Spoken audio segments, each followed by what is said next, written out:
Hello and welcome to my channel. If you like my content, please like and subscribe, and thanks a million to everyone who commented, subscribed and liked my video so far. Hope yous are all keeping well.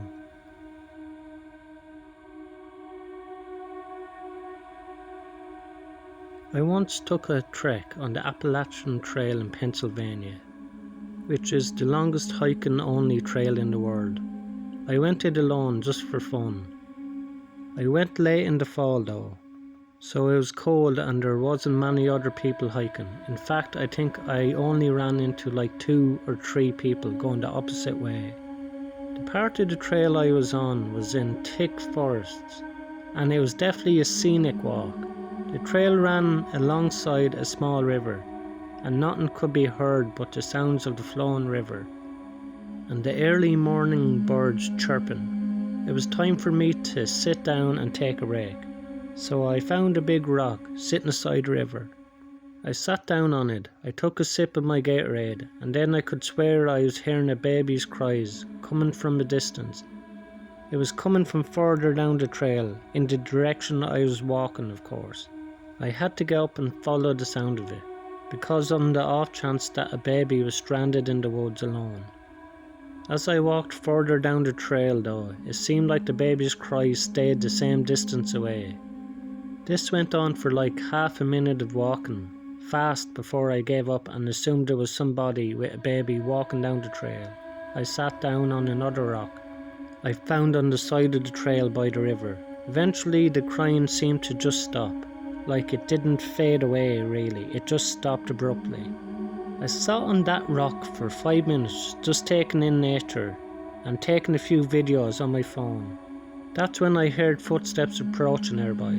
Expecting to see another hiker walking in the trail, I saw some frenetic looking woman hurrying over to me. She came so fast and so close that it actually scared me. She stopped uncomfortably close to my face and started screaming at me, "Have you seen my baby?" I calmly told her that I heard a baby crying not so long ago and told her to follow me. We walked quickly down the trail in the direction I was chasing the sounds of the baby earlier. I looked back every few seconds to make sure she was still with me. Eventually I summoned up the nerve to ask her how on earth she lost her baby, but she didn't answer, so I turned around again and stopped when I saw she was gone. And the weird thing, she was right on my trail just 10 seconds ago. I screamed out for her a few times, but the only sounds around me were the sounds of the birds chirping and the river. I figured even if she trailed off away from me, I would at least still be able to see her in the distance. I stood there for a long time deciding what to do next. Move on with my life and continue the trail, or walk back and try to find this woman. I did one more quick 180-degree scan of the area we just came from, and what I saw next may not sound very disturbing, but it was disturbing to me. In that very spot I saw the woman standing across the river, arms hanging lifelessly at her sides, and she was looking at me, not saying anything, not moving a muscle, just a blank expression, just standing like a statue watching me. I had to make up my decision right there, and that was to move the hell on with my life. I walked as fast as I could away from there until my calves hurt from walking so fast and for so long. Eventually I made it back to the car after looping around another trail. I cut the hike short after what happened. I was truly unsettled by it and even started to question my sanity. Like, did that actually even happen? It seemed so unreal, and yet at the same time it felt real. And it still freaks me out to this day.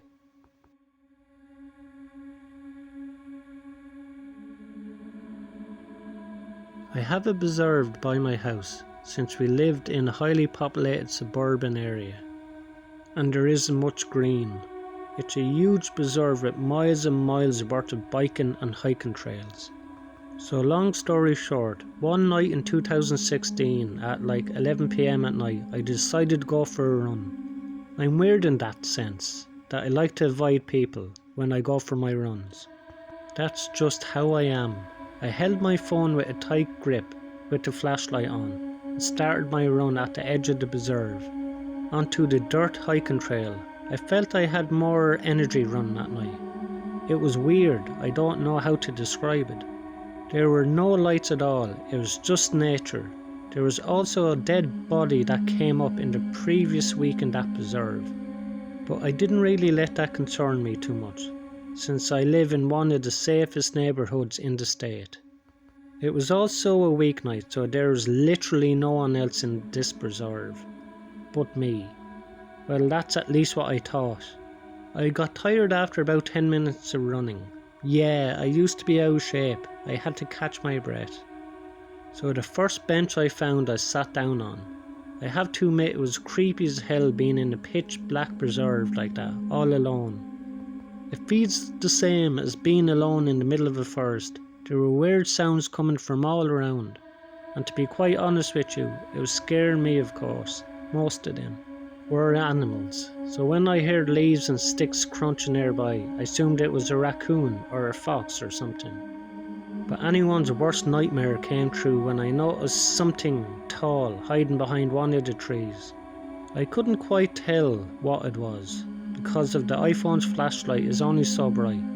I stood up and walked a little closer, and I was kind of doing a crouch walk, because for some reason I thought it would make me more low-key. I got close enough to where I saw a hand wrapped around one of the trees.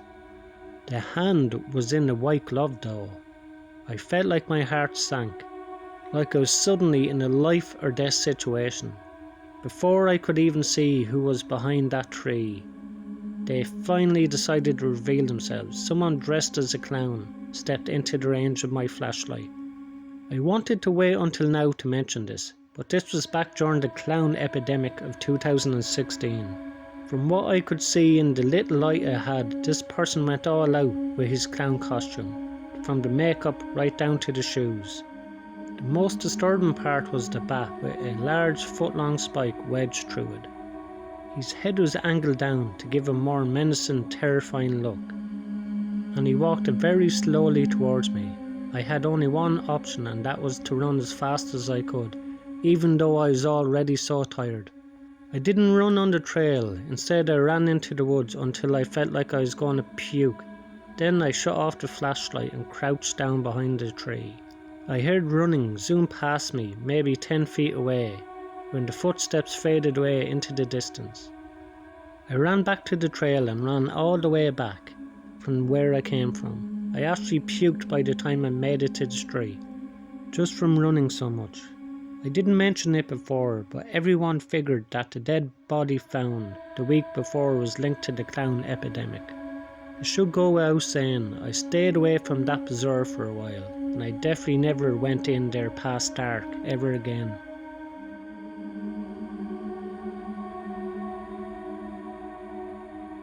About 3 years ago, I did a 6-day solo trip in the Trinity Alps from Hobo Gulch to Grizzly Lake and back out. It was a beautiful place that I would recommend, but this was my first solo backpacking trip where there was no one else around. I've done a couple of overnighters to test gear in Point Reyes and Henry Cove, but there was always other hikers around it. That decidedly unprimitive camps in Trinity. It was completely primitive. I just found flat places to build fire pits with running water nearby. I was unprepared for how terrifying it is to be in the woods alone, with no one for miles. I've been backpacking since I was 6 and I love to stay up late, around a fire and chat, but alone in Trinity, as soon as the sun went down I could not stop looking out into the darkness. I found myself eating quickly as soon as the sun set, and diving into the tent before 8 PM just to shake the uncanny feeling that this particular dark was somehow different from all the other nights spent backpacking. I like being scared, so this wasn't actually too much of a negative for me. I began to anticipate the creepy thrills of nighttime until the third night. I found a big wide meadow where 2 trails converged that had a few fire rings set up, but I decided to keep going for a mile until I found a small glade a few 100 yards off the trail. I made myself dinner as usual and started to get the chills when the sun went down. I took to panning my light at the horizon every few minutes, sweeping the woods. As I was preparing to pack it in, I took one last pan with the headlamp and caught the reflection of two eyes just beyond the tree line. I stared as they were particularly wide set and staring right back at me. I held them in the light, assuming they would bolt, but the reflection stayed perfectly still.